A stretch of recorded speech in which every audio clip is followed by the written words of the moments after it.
प्रचंड बोल मस्तकों के झुंड, आज जंग की घड़ी की तुम गुहार दो।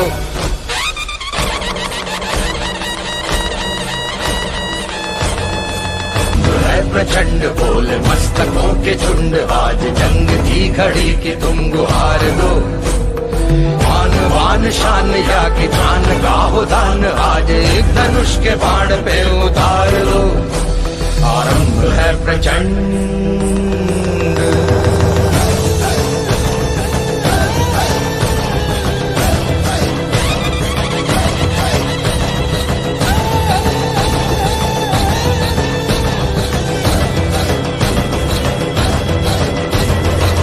करे सो प्राण दे, जो मन करे सो प्राण ले, वही तो एक सर्वशक्तिमान है। प्राण दे जो मन करे सो प्राण ले, वही तो एक सर्वशक्तिमान है। विश्व की पुकार है, ये भागवत का सार है कि युद्ध ही तो वीर का प्रमाण है। कौरवों की भीड़ हो या पांडवों का नीड़ हो, जो लड़ सका है वो ही तो महान। राम आए हैं, कथा गई मेरी कहानी से, न रोको मेरे सरदार।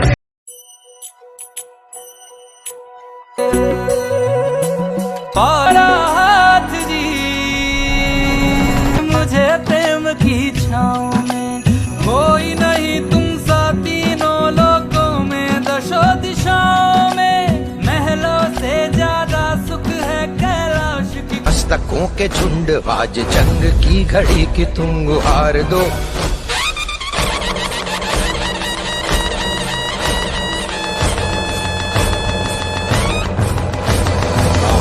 है प्रचंड बोल मस्तकों के झुंड, आज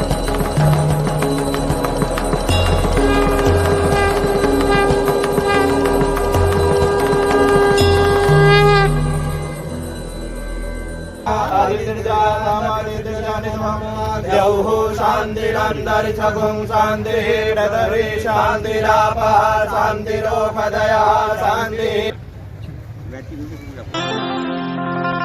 सजा दो घर को गुलशन सा, सजा दो घर को गुलशन सा, सरकार आए हैं।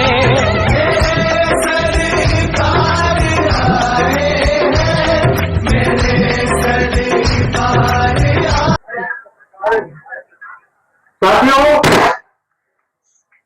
बहुत ही वो वक्त खत्म हुआ है। आदरणीय महाराज हम लोगों के बीच में पधार गए हैं। आप लोग जोरदार तालियों से उनका स्वागत कीजिए।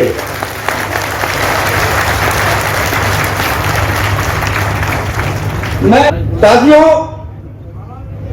आज इस कार्यक्रम में मुख्य अतिथि आदरणीय महाराज साहब ज्योतिराज सिंधिया जी, केंद्रीय नागरिक उड्डयन इस्पात मंत्री, हमारे विधायक, हमारे 5 प्राण, आज 3 लोग यहाँ बैठे, महाराजा पुष्पराज सिंह, नागेंद्र सिंह जी, बड़े महाराज की आ जाती। हम 3 लोगों ने कितना सर्जन क्यों महाराज रेलवे लाइन की। आपको मैं ये बताना चाहता हूं कि ये दिमाग में मेरे कैसे आया। आज से 20 साल पहले से लेके Madhav Scindia cricket level team चलती है, नागेंद्र सिंह जी को मालूम। हमने सोचा कि भाई एक ऐसे व्यक्ति के नाम से आश्रम बनाया जाए जिसने इस क्षेत्र के विकास की शुरुआत की। दादा बैठे हैं, महाराज से निवेदन कर रहा है, आज ऐसे व्यक्ति के नाम से हम आश्रम बनाए जो कहा करते थे हम लोगों से कि राजनीति में नहीं करता। महाराज साहब हम लोग साथ में बहुत छोटे बोलते, महाराज ने जो काम विंध्य प्रदेश के अंदर किया है प्रगति और विकास के लिए, खासतौर उसमें रीवा, वो किसी नेता ने नहीं किया, बड़े महाराज ने जो किया है। मैं आपको गिनाता हूं। सबसे पहले मैं आप इस क्षेत्र की जनता की तरफ से एरोड्रम की स्वीकृति देने के लिए परम आदरणीय महाराज का हार्दिक धन्यवाद करता हूं। इतनी बड़ी सुविधाएं उन्होंने दी, लेकिन चूंकि वक्त कम है इसलिए मैं 2 शब्दों में अपनी बात कहूंगा। जिनके नाम से ये मैंने बनवाया, ये माधवराव सिंधिया सेवा समिति कैलाशवासी के नाम से मोहल्ला कार्यालय हमने बनवाया, सामने बना।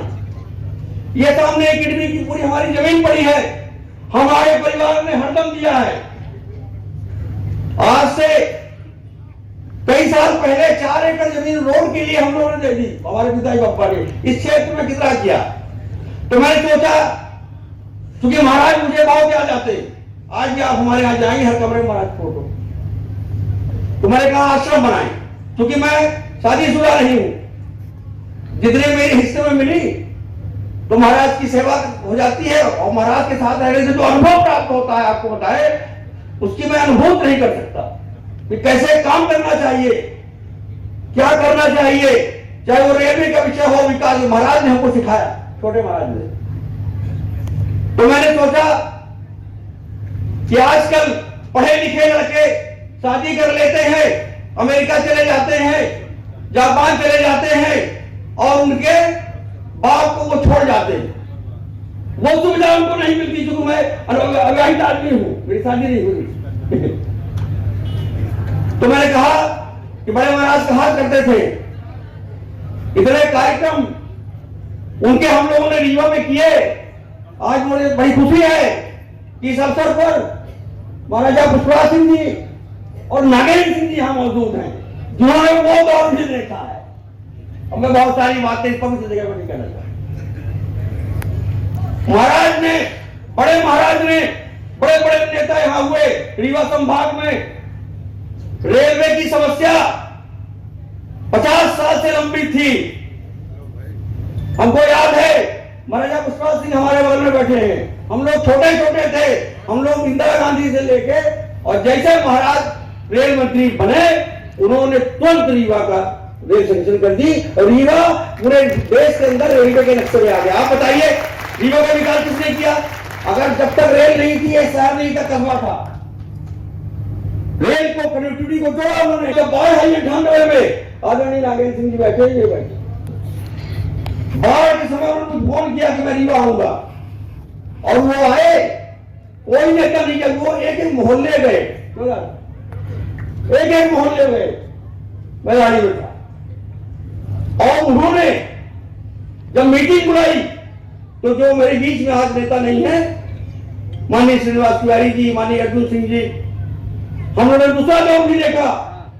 उन्होंने हमको विकास कांग्रेस के दायित्व रीवा संभाग का सौंपा, और मैंने बहुत ईमानदारी से महाराज के प्रति समर्पित होकर कार्य किया। उसका फल ये है कि आप किसी से गद्दारी मत कीजिए, उसका फल ये है कि आज महाराज यहां बैठे हुए। ये बड़े महाराज का आशीर्वाद हमको ऊपर से मिल रहा है। और मेरी जितनी भी संस्था है, सब बड़े महाराज के नाम से। दूसरी चीज, यहाँ के रीवा के सारे अधिकारी जानते हैं कि यहाँ कैसा कल्चर था राजनीति का 20-25 साल पहले। मुकेश श्रीवास्तव ने 1 रुपए किसी से नहीं लिया कभी। मेरे शिष्य जो यहाँ बड़े बड़े पदों में है, जब मैं यूथ कांग्रेस का प्रेसिडेंट था, वही सारी टीम यहाँ राजनीति कर रही है। चाहे कोई बीजेपी में चला जाए, तो चाहे कांग्रेस में वहां पर हो जाए। मैंने सबको साथ लेकर चलने का प्रयास किया। बीच में दौर आया ऐसा, माननीय अर्जुन सिंह जी की भी याद आती है। तो मेरा आपसे इतना निवेदन है, ये पवित्र कार्य है, ये मन में मैंने उठाया था कि ये होगा। मेरी एक मांग है, क्रिकेट सन 1982 में अर्जुन सिंह जी ने Ranji trophy Madhya Pradesh matting wicket पे ले दिया। बड़े महाराज याद, मैटिंग विकेट में मैच हुआ, और इतनी भीड़ आई स्टेडियम में कि जिसकी कोई सीमा नहीं था, रेडियो चलता था। तो महाराज, बड़े महाराज ने कहा, नागेंद्र सिंह जी बैठे हुए हैं दादा, कि भाई हमसे भी कहा, बोले हाँ क्रिकेट की बड़ी संभावना, आज देख लीजिए आप, मैंने क्रिकेट संघ बनाया रीवा में। 70 लड़के बड़े बड़े मात्र लोग खेलते थे, 5-6 लोग। हमें कहा नहीं, गांव में अपना लड़का क्रिकेट खेलेगा, और आज परिणाम देख लीजिए कि हमने गांव से लड़का इंटरनेशनल लेवल पर भेज दिया। रीवा का स्टेडियम बन के तैयार है, करोड़ों रुपए की। क्रिकेट की आयु संभावना है, एरोड्रम बन जाने से कितना फायदा होगा, इंटरनेशनल मैच आपको मिल सकता है, कितने यहां से व्यापार बढ़ेंगे और क्यों बढ़ेंगे। इसके लिए महाराष्ट्र को हवाई अड्डे के लिए मैं बहुत बहुत बधाई देता हूं कि यहाँ की जनता के लिए। और उसमें एक काम जो राजेंद्र शुक्ला जी ने किया, उसकी कनेक्टिविटी जो, उसके बाद रोडों का निर्माण, तो उसमें एक रफ्तार पकड़ी रीवा के विकास से। इसलिए साथियों मेरा आपसे निवेदन है कि मैं जानता हूं ये कार्यक्रम कैसे मैं कर रहा हूं, इसलिए आप सभी, समय कम है, बहुत बड़ा वृद्धाश्रम ये बन रहा, इसमें अस्पताल हमारे माता जी राजूरानी श्रीवास्तव के नाम से है, अलग इसमें स्पोर्ट्स की सुविधा है वृद्धों के लिए। और महाराज से मेरा निवेदन है कि महाराज जब भी आएंगे तो इस आश्रम में आएंगे, मुझे आशीर्वाद मिलेगा, मुझे तो मिल जाएगी। अब मैं ज्यादा समय न लेते हुए भारत सरकार के ऐसे मंत्री मोदी सरकार में जिन्होंने 2 साल 1.5 साल के अंदर पूरे देश में हवाई अड्डा और पूरे प्रदेश में प्लेन चला दिया। पहले कहते थे काम नहीं होता है, हमारे नेता हीरा हैं, जिस विभाग को बैठा दोगे उसको ऊपर पहुंचा दो। ये सब हमको लोगों को आशीर्वाद पड़े महाराज का। इसलिए मैं आपसे निवेदन करता हूं कि अब मैं अपने नेता आदरणीय महाराज श्रीमंत ज्योतिरादित्य सिंधिया जी का उद्बोधन आप देखिए, चाहे लोकसभा में हो चाहे कहीं हो, अमेरिका में हो। हमारे यहाँ लड़के फंस गए थे रीवा के महाराज, रीवा के लड़के यूक्रेन में फंसे थे महाराज को व्हाट्सएप किया, छूट के आई पड़ी। अब मैं आपसे कहूंगा कि जोरदार तालियां आप बजाएंगे। अब मैं आमंत्रित करता हूं एक ऐसे वक्ता को जिसको आप देखते हैं पूरे देश में ऐसा वक्ता नहीं, श्रीमान महाराज ज्योतिरादित्य सिंधिया, नागरिक उड्डयन मंत्री पर महाराजा ग्वालियर को जोरदार तालियों से स्वागत करें।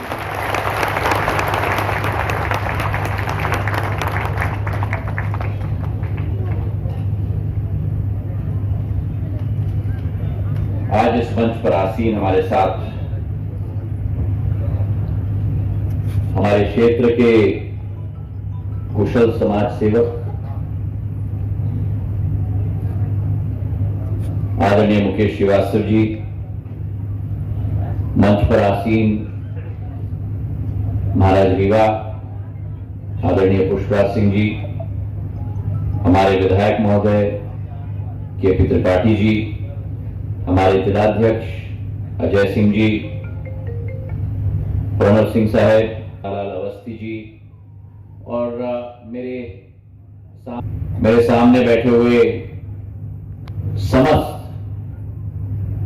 इस क्षेत्र के और इस संभाग के जनमान्य नागरिकगण, मीडिया के मेरे सभी मित्र और मेरे भाई और बहन, मेरे लिए ये एक बहुत ही भावुक क्षण है। जिंदगी में जिस पथ पे हम चलते हैं, जो मुकेश जी ने अभी कहा कि हमारा पथ और लक्ष्य राजनीति नहीं होना चाहिए, हमारा पथ और लक्ष्य जनसेवा होना चाहिए, और राजनीति केवल एक माध्यम होनी चाहिए उस लक्ष्य की पूर्ति करने।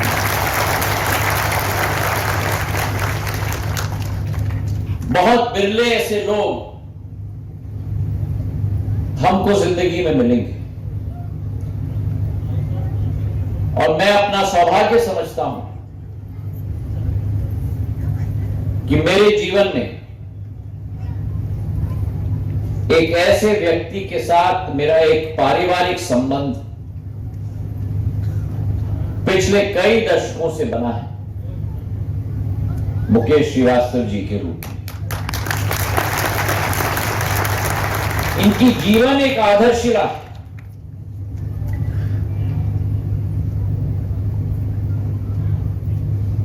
जिन अनुभवों से ये गुजरे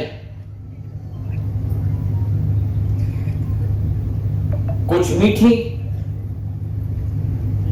कुछ खट्टी, लेकिन सोच इनकी सदैव सकारात्मक, सोच इनकी सदैव लोगों को जोड़ने की, कार्य पद्धति इनकी समाज सेवा की।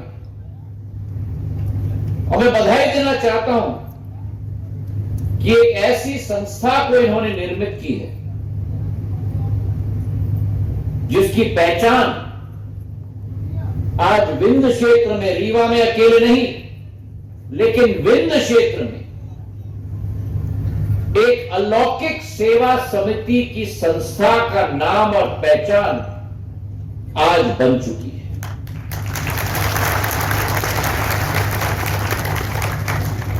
चाल और चरित्र,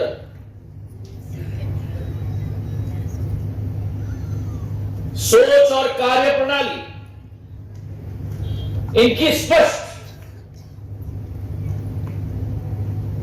और जैसे उन्होंने कहा, कई ऐसे लोग आज बड़े बड़े पद पे बैठे हुए हैं इधर और उधर, जो मुकेश जी की जिंदगी से गुजरे हैं।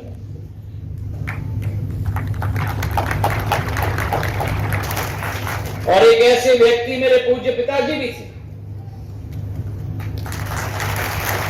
जिनका संबंध इनके साथ एक राजनीतिक नहीं था। अगर दोनों में एक संगम में देखूं तो वो संगम राजनीति में बहुत कम मिलता है।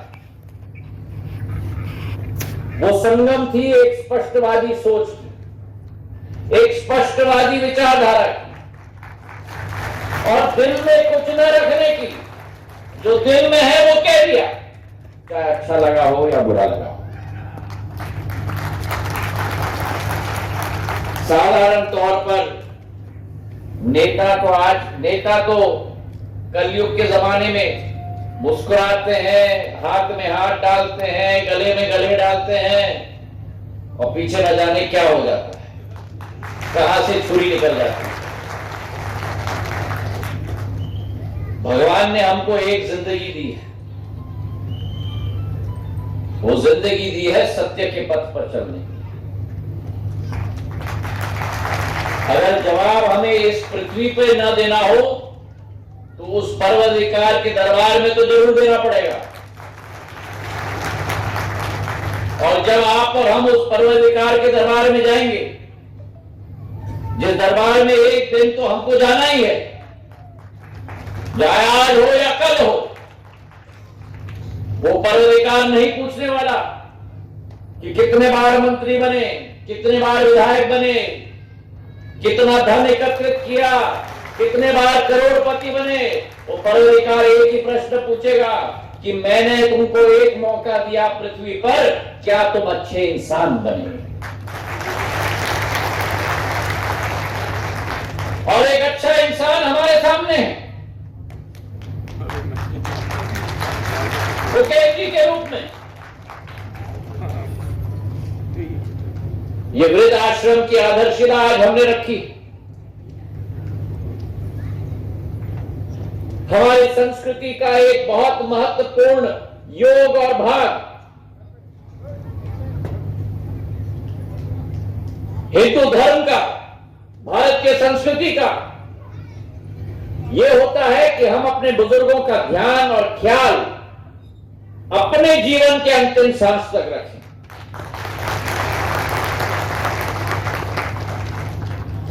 साधारण तौर पर हम अपने घर के बुजुर्गों का ख्याल नहीं रख पाते, पर मुकेश जी ने जो आज कदम लिया है कि अपने घर के केवल नहीं लेकिन पराये का भी ध्यान अपने जीवन के अंतिम सांस तक रखेंगे, मैं उनके सामने नतमस्तक हूं और प्रणाम करता हूं। अपनी जमीन दान में दी। कहा इन्होंने अपने भाषण में कि ये अविवाहित है, अरे मुकेश जी, जिंदगी में दुनिया में बहुत अविवाहित लोग होते हैं, पर वो कभी भी समाज के कल्याण के लिए दान नहीं देते जैसे आपने दिया है। कोई ना कोई मिल जाता है देने के लिए, पर आपने समाज के लिए ये दान दिया है 2 एकड़ की जमीन की। मैं आपको बधाई और धन्यवाद अर्पित करना चाहता हूं। और ये संस्था फले फूले, ये बीज जो आज हमने बोई है, ये वृक्ष वृक्ष के रूप में एक रूप धारण करे और रीवा अंचल के कई लोगों का ध्यान इस संस्था के साथ रखा जाए, यही मनोकामना दिल में मैं करना चाहता हूं। और इस संस्था की बढ़ोतरी के लिए अगर मेरे तरफ से भी मैं कुछ योगदान दे सकता हूं तो जरूर आप मुझे बताएं। मैं तत्पर हूंगा आपकी सहायता और आपके साथ कंधे से कंधे मिलाकर कार्य करने। मुकेश जी की एक बहुत पुराना इतिहास है रीवा सपा में। केवल वृद्ध आश्रम की शुरुआत नहीं है, खेल के क्षेत्र में क्रिकेट की संस्था इन्होंने बनाई, असीम कौशल के नए नौजवानों को इन्होंने आगे बढ़ाने का कार्य किया। स्वास्थ्य के कई शिविर लगाए गए हैं और कोरोना काल में इस संस्था और इस समिति के सभी सदस्यों ने अपनी जीवन की चिंता न करते हुए एक एक घर में खाने का पैकेट पहुंचाने का काम किया। यह स्मरणीय कार्य आपने किया, आपकी संस्था ने की है, आपकी समिति के सदस्यों ने किया। मैं रीवा की जनता की तरफ से, विंध्य की जनता की तरफ से आपको और आपके सदस्यों को भी धन्यवाद और साधुवाद अर्पित करना चाहता हूं। मेरी चाहत है कि हमारे मध्य प्रदेश में अनेक, एक नहीं लेकिन अनेक मुकेश श्रीवास्तव ऐसे आगे बढ़े। और जब ऐसे अनेक मुकेश श्रीवास्तव आगे बढ़ेंगे तब हमारे प्रदेश का कल्याण होगा, समाज का कल्याण होगा, ग्रामीण अंचल का कल्याण होगा, शहरी क्षेत्र का कल्याण होगा और मध्य प्रदेश के जन जन का कल्याण होगा। इन्हीं भावनाओं के साथ आपको बहुत बहुत धन्यवाद, आपको बहुत बहुत शुभकामनाएं। जय हिंद, जय भारत। जीत की हवस नहीं, किसी पे कोई वश नहीं, क्या जिंदगी है ठोकरों पे मार दो। मौत अंत है नहीं तो मौत से भी क्यों डरे, ये जाके आसमान में दहाड़ दो। आरंभ है प्रचंड बोले मस्तकों के झुंड, आज जंग की घड़ी की तुम गुहार दो। आन बान शान या की जान का हो दान, आज धनुष के बाण पे उतार